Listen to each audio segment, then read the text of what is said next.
Es tevi izaicinu, es runāju jau skaļāk. Nošāvi mani. Viņš iztaisnoja roku un pavērsa ieroci pret mani. Es tevi mīlu. Viņš nočukstēja, ieskatoties man acīs.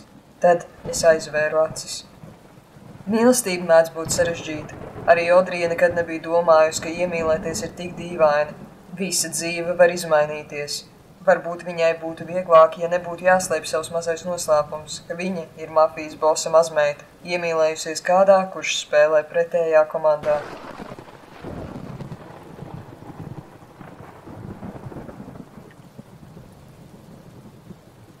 Meitenes nav vājais dzimums. Viņas spēj smaidīt pat tad, kad asaras un sāpes dzen kapā. Es gulēju Aleksa apskāvienā. Viņa zilais džemperis bija uzvilkts man. Mēs nerunājām, tikai elpojām. Es skatījos uz viņu, kamēr viņš skatījās griestos. Kas mēs esam? Viņš klusi ierunājās. Viņa acis uz īsu brīdi paskatījās uz mani, pēc tam tās atkal pazuda griestos. Es nezinu. Bija vienīgais, ko spēju dabūt pār lūpām. Un es nemeloju. Es nezināju, kas mēs esam. Mēs burtiski iepazināmies pirms 3 nedēļām. Nākamās dienas vakarā ballītē mēs skūpstījāmies, un pēc tam viņš pazuda uz 2 nedēļām. Tad atkal uzradās uz spēli, un tad notika šis vakars. Aleks nopūtās. Kas mēs esam, tavuprāt? Es atkal nezinu. Neatraudama no viņa acu skatiena, es redzēju viņa skaisto smīnu, kas pavīdēja uz lūpām. Tu gribi kaut kas būt? Viņš jautāja smaidot. Tagad viņš atkal bija pievērsis savu skatienu man. Tev tak ir meitene, norūdzu, tādā ķircināšanas noskaņojumā. Es jau domāju, ka tu nenoticēji lūkameliem. Grasījos, ko teikt, bet aprāvos pusvārdā. Es nezināju, vai es ticu lūkam. Jo kāpēc, lai gan tādam kā Aleks būtu meitenes, bet no otras puses.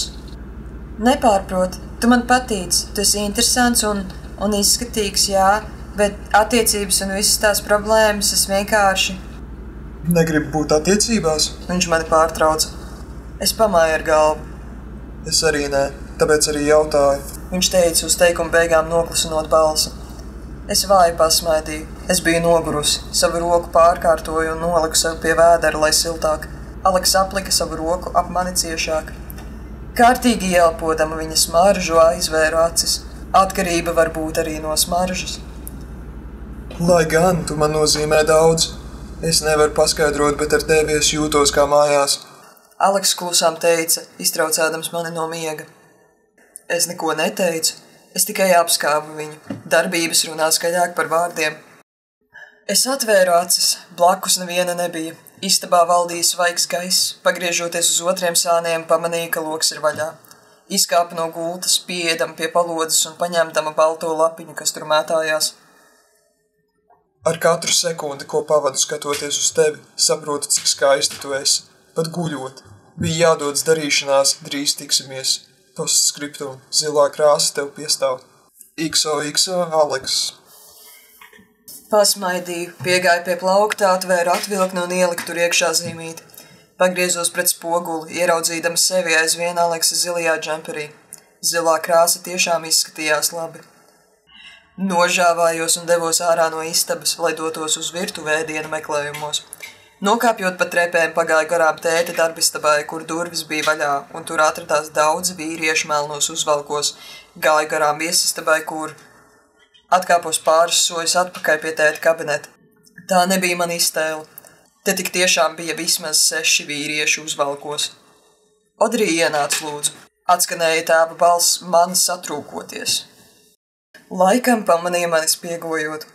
Es klusiņām iegāju telpā un nostājos stūrītī, tālāk no citiem acu skatieniem. Tētis pamāja ar galvu un vīrieši atsveicinoties pameta šo telpu. Te palika tikai 2. Viņi pagriezās. Vienu no viņiem es pazinu. Blondās matu cirtas bija izspūrušas, zilās acis lūkojās man garām. Olivers uzvalkā izskatījās ļoti pievilcīgs. Es visu nakti nespēju beigt domāt par starpgadījumu starp mums, līdz sapratu, ka tev ir taisnība. Pat ja es gribu tevi pasargāt, es to nevaru izdarīt, turot tevi mājas arestā. Vismaz tu nāc pie prāta, nobubināju. Ar acu skaktiņu es saskatīju Olivera mazo smaidu uz vienu nelielu sekundi. Lai vai kas notiktu, bīstami būs visos gadījumos, tāpēc esmu nolēmis tevi oficiāli iesaistīt. Kopš šīs dienas tu būsi daļa no kā vairāk nekā tikai ģimenes. Tu būsi daļa no mafijas. Problēma ir tāda, ka ja tu izturies ļauni, tu sāpini cilvēkus, bet ja izturies labi, viņi sāpina tevi. Manā acu priekšā uz galda stāvēja dokumenti. Manās smadzenēs tika pārstrādāta 2 stundu gara diskusija un informācija par visu. Tētis aizvien sēdēja krēslā man blakus, kamēr Olivers sēdēja istabas stūrī. Istabā valdīja klusums un spriedze. 2 stundu laikā es biju uzzinājusi daudzus ģimenes pagātnes noslēpumus, kuri ir saistīti pat ar šodienu. Protams, tu zini, ka tev jāklusē. Odrija, es ceru, ka tu saproti, cik nopietni šis ir. Tētis skaidroja, man tikai pakritot galvu. Vai man būs jādara kas slikts? Es jautāju, tikai tagad dzirdot, cik ļoti mana balss patiesībā trīcēja. Es negribu tevi visā tajā ievilkt, bet mafija, kontrabanda, visbiežāk tie ir ieroči, mūsu ģimenes vārds ir tīrs, narkotikas nav iesaistītas. Bet nav arī tā, ka ieroči ir legāli. Olivers piebilda tētim nedaudz nobolot acis. Tātad tomēr nelegāls biznes? Jautāja viņiem abiem pamājot ar galvu. Pašlaik uzdevums ir atrast tavu māti, proti bioloģisko māti. Viņa arī šeit ir iesaistīta? Viņa ir mūsu ienaidnieks, bet tā nav viņas vaina. Tētis skaidroja, man nopūšoties. Es pat nezinu, vai gribēju viņu atrast. Pie tā strādā Olivers. Viņš vada vēl 5 cilvēkus, kuri braukā apkārt valstī, ievāc informāciju un cenšas viņu atrast. Cik īsti cilvēki ir šeit iesaistīti ģimenes mafijā?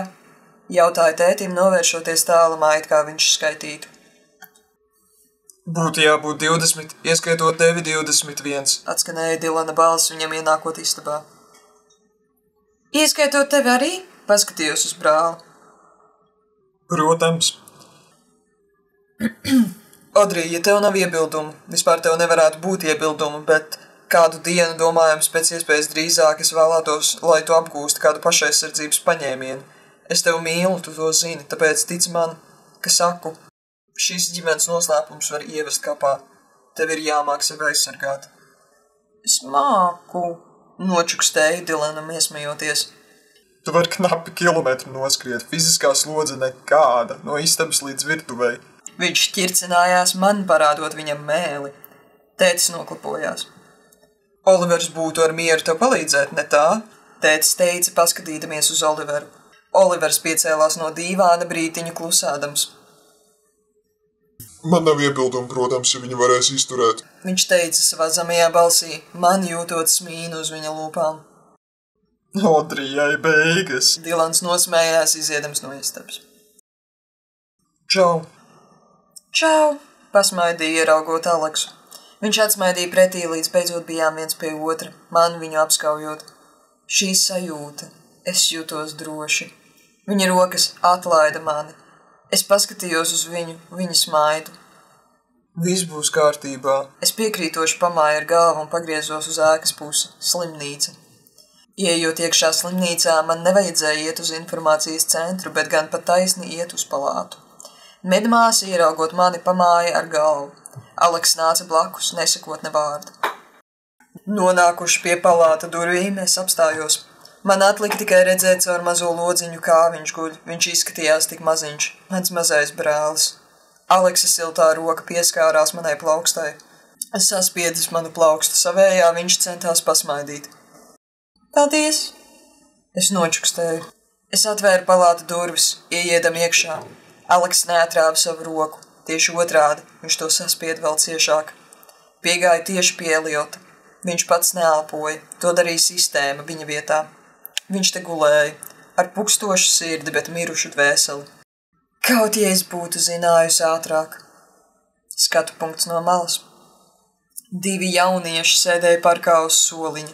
Viņi nerunāja, tas nebija nepieciešams. Meitenes kastaņbrūnie mati dusēja puisim klēpī. Viņa bija bēdīga, gandrīz vai raudāja. Pēdējā mēneša laikā viņa zaudēja sievieti, ko uzskatīja par māti. Viņa uzzināja savus ģimenes tumšos noslēpumus, un viņa zaudēs brāli. Jā, ārste teica, ka Eliotam paliek labāk. bet dziļi sirdī Odrija zināja, ka tie ir tikai meli. Viņas brālis nomirs un viņa paliks viena. Vēl parkā bija viņš, puisis. Viņš skatījās uz Odriju un nesaprata. Aleks jutās dīvaini. Viņš vēl nekad nebija tā jūties, viņam bija jūtas pret Odriju. Viņā bija kas tāds, kas lēnītēm atsaldēja Aleksa sirdi. Viņa bija Aleksa saule. Bet no otras puses viņš jūta sāpes. Sāpes, kādas viņam ir dvēselē visu dzīvi. Odrija ieklapojās, pēc tam paceļot galvu un uzliekot to no zāna klēpju uz zāna placa. Latārnu gaisma atspīdēja meitenes acīs. Viņa paskatījās uz puisi un pasmaidīja. Viens smaids sasildīja viņa sirdi. Viņa lika viņam justies dzīvam. Ar viņu viņš bija cilvēks. Šajā brīdī Aleks zināja, neviens viņam nerūp tā, kā viņa. Bet tomēr Aleksa smaragdzaļajās acīs to pašu dziļumā bija melnums. Tāpat arī viņa dvēselē. Viņš zināja, ka mugursomā viņam bija dokumenti. Dokumenti par Odriju, viņas dzīvi. Aleks arī zināja, ka laiks iet uz beigām. Atvēlētais laiks viņam, kurā viņam jānogalina šī meitene ar skaisto smaidu. Es nespēju nocēt, ka ir pagājuši 4 gadi, kopš es pēdējo reizi augšu pielādēju. Es nemāku runāt. Ja es nelasu, es esmu absolūts nūģis. Es visu šo laiku kaut kādu iemeslu dēļ atliku, kaut arī man bija daudz iesākti varianti. Es mēģināju atkal un kaut kādu iemeslu dēļ tas apstājās un iepauzējās, un tad jau atkal man bija sajūta, ka es klausīšu savu balsi un centīšos editot, un tas viss būs cringe. Un tad es šobrīd vienkārši sapratu, ka ir labākais laiks atsākt un pieķerties atkal. Un es ceru, ka tā kā pēc 4 gadu paiešanas nav problēmas ar to, ka es tā atgriežos. Es šito cenšos freestylot mazliet tagad. Bet pa šiem 4 gadiem es sāku studēt, un tagad man ir suns. Ja jūs dzirdat ierakstā kādas dīvainas skaņas, kas ir kaut kādi troksnīši, ko es nevaru izeditot ārā, tas ir suns, kas cenšas graust manu krēslu vai kaut kādu savu mantiņu blakus. Dažreiz vajag pagaidīt, dažreiz es nepamanu, ka viņš ir uztaisījis kaut kādu troksni un pamanu pēc tam editošanā. Tā kā tas ir gaidāms pēc tam.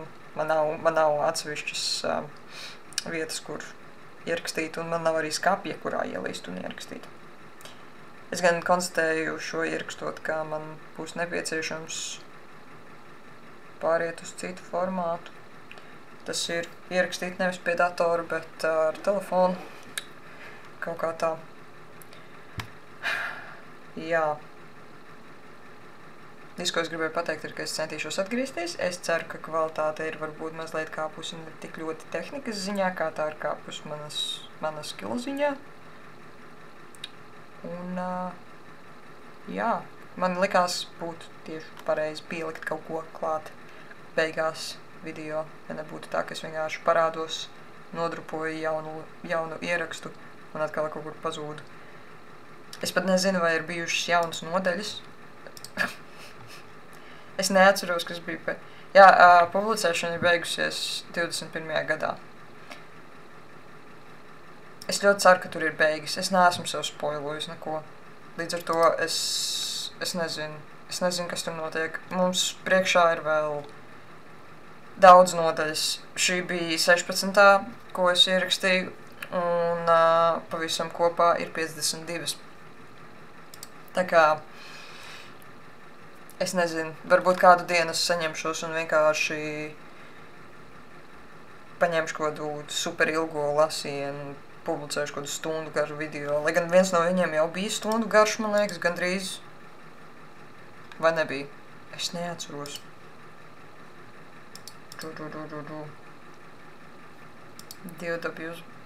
Nē.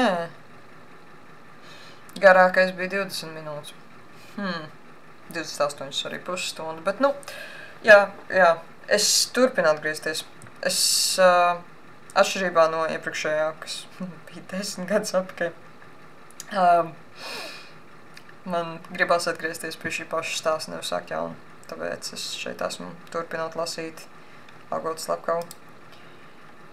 Un es arī to turpināšu savos brīvajos brīžos. Pavisam iespējams, atsākoties studiju laikam, skolas laikam, man būs grūtāk ar uploadiem. Es nezinu, vai es paspēšu, tā kā ielasīt visu un saeditot tā diezgan regulāri. Bet tagad vasarā varētu būt mazliet foršāk. Es nezinu, kādu schedule es gribu. Es šo vēlos tomēr paturēt kā tādu hobiju izprieciņu un pie viena patrenēt savu balsi. Kaut kā tā. Paldies visiem, kas skatījās. Paldies visiem, kas turpinās skatīties. Un, ja jums ir vēlme un cerība, ka šīs notiks regulāri, jūs varat man pieskot, subscribot, es nezinu, notifikācijas pušana, maybe. Bye bye.